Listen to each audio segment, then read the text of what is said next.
It's now time to review our progress towards a steady state economy. Most importantly, we have a sense of direction, a clearer goal. We know where we need to go. And when we look around, we can see signs of progress, and we can see some challenges. For example, slowly but surely, national and international leaders are taking climate change seriously. In 2015, they united to keep the average temperature increase of the world to below 1.5 degrees Celsius, above pre-industrial levels. Every 5 years, countries submit their nationally determined contributions to the United Nations Framework on Climate Change.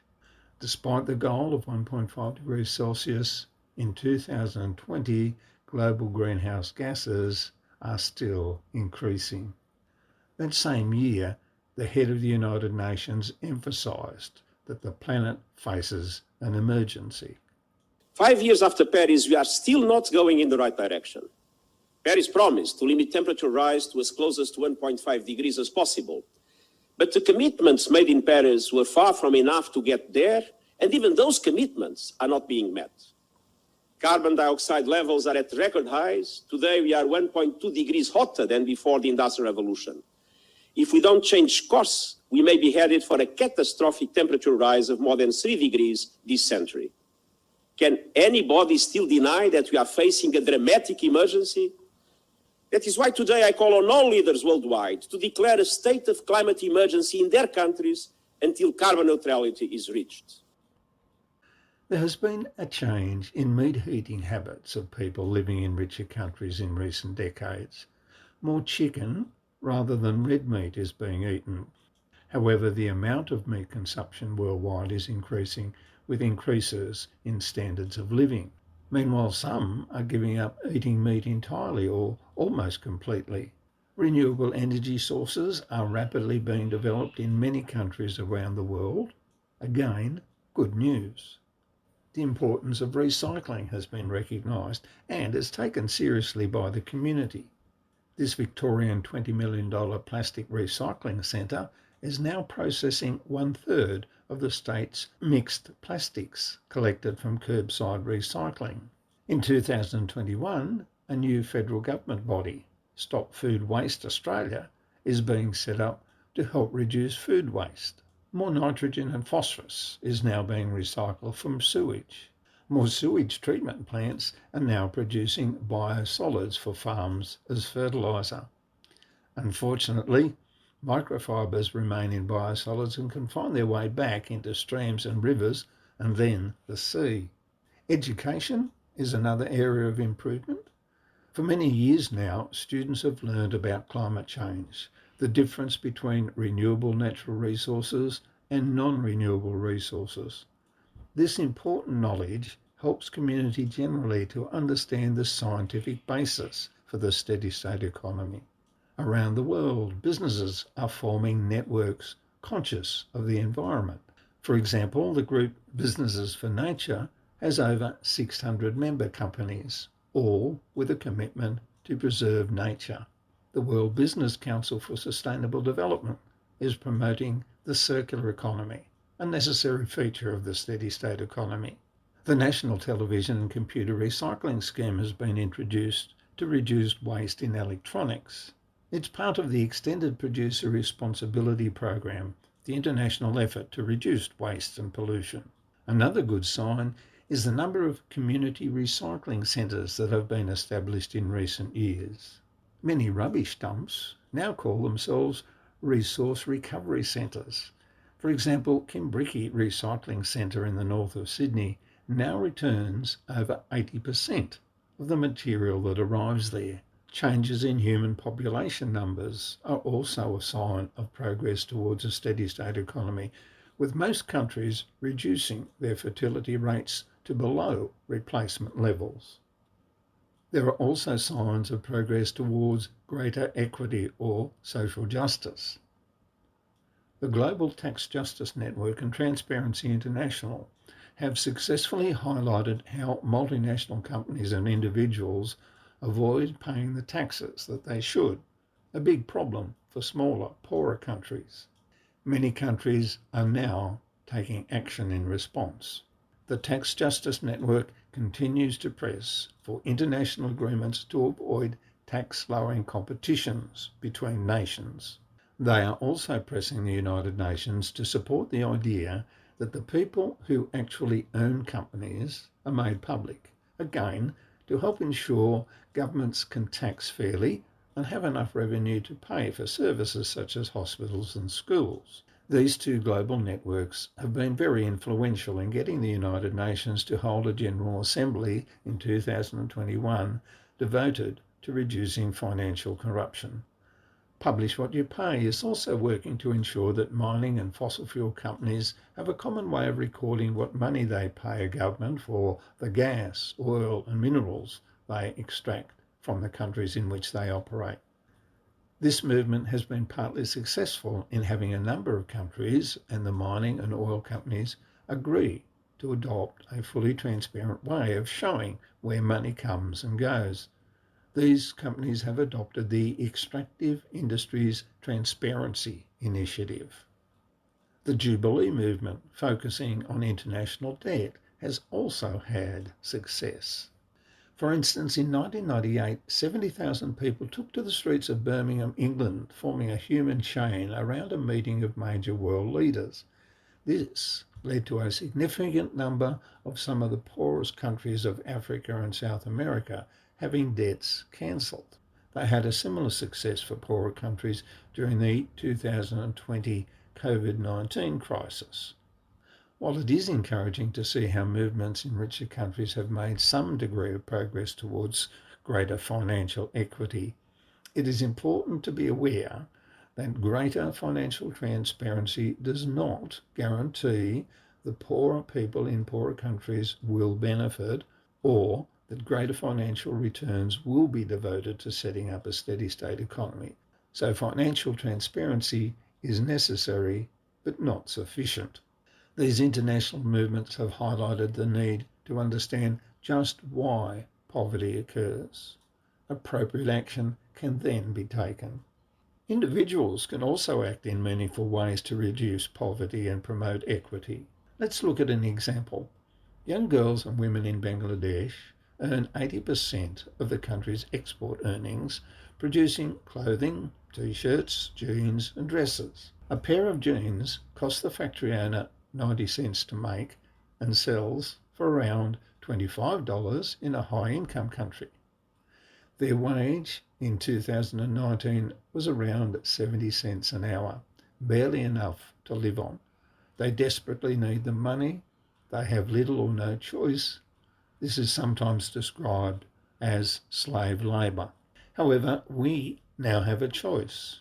We can buy a $4 t-shirt sewn together by a 14-year-old girl, or select one that costs $10 and has been certified as slavery-free. The fair trade movement also provides people with a choice to buy products that tell a similar story. Some governments are also acting to deal with this form of slavery. So there is progress in understanding the causes of poverty and income inequality. The challenge is to reduce that further. Financial institutions are also becoming aware of the effect of their decisions on the environment. In Australia, leaders in the finance industries developed the Australian Sustainable Financial Roadmap, reflecting the concern that they have for Australia's future. Many ordinary citizens have had an impact on how their savings are managed by financial institutions and large companies. Groups such as Market Forces are able to provide advice to people and organisations as to how to divest from companies that appear to be harming the environment. A similar movement in the United States resulted in 1,110 institutions committing to divest $11 trillion from fossil fuels by the end of 2019. Despite progress in so many areas, the harmful effects of consumerism remain evident, with valuable non-renewable resources still ending up as landfill. As longer-lasting and repairable products are produced and mines are closed, a just transition to a steady-state economy needs to be guaranteed. Particularly important is ensuring that there are businesses and jobs that provide people with sufficient income. Employment in the different forms of recycling, the many different types of services, the arts, local exchange trading systems, as well as the entertainment and tourism industries will help to replace jobs lost. To achieve full employment in the future, reduced working hours or a shorter working week may be needed to be introduced. However, the advantage of this would be more free time for sport, leisure and relaxation. Farmers will need to be assured of a sufficient return on their products they sell so that there is no incentive to make farms bigger by either clearing away natural ecosystems or moving off the farm. Assisting the government to enforce existing laws designed to maintain biodiversity remain yet another challenge. For example, preventing illegal land clearing. A similar problem exists when it comes to preventing illegal fishing. The good news is that there is now an international agreement to manage this problem. That is the Port State Measures Agreement, adopted by 67 countries. These 67 countries agree to inspect fishing boats as they come into port to unload their catch, the aim being to catch illegal, unreported and unregulated fishing vessels. However, some of the major fishing nations have not yet signed the agreement. There is also progress in steps to maintain biodiversity. The effective way to protect flora and fauna is to preserve whole ecosystems. In 2020, the International Union for the Conservation of Nature responded to the recommendations made by scientists for at least half of the Earth's land and oceans to be protected for nature. The Union called for 30 to 70% of all land and oceans to be set aside for natural ecosystems. This could be brought about by expanding present reserves and parks, restoring degraded land and farmland, and creating corridors to ensure animals could move freely between different areas of the reserves. Another challenge is one within each of us, how we think, our values and beliefs. The endangered black-throated finch is threatened by the development of coal mines in central Queensland if the mine goes ahead. Does a species of bird have a right to exist? Does it matter if a species no longer exists? Does an ecosystem have rights? And if the answer to these questions is yes, what does this really mean? To explain that, a new legal concept has been developed. It's called environmental personhood. One example is the Wanganui River in New Zealand. In 2017, the river and all its streams that run into it were declared a single entity with rights and interests of its own. What we believe, think and value raises questions. Can we learn from Indigenous cultures that view the rest of nature as something that nurtures and sustains us? Does the natural world belong to us, or do we belong to the natural world? Do other forms of life and even features of the landscape have intrinsic value, or do they have value only because people decide so? What are the implications of continuing to consider nature simply as a resource for the benefit of humans? How we feel and think about nature influences how well we care for it. There are some distracting ideas as our future is discussed. One is that we just need to decouple the consumption of natural resources from economic growth.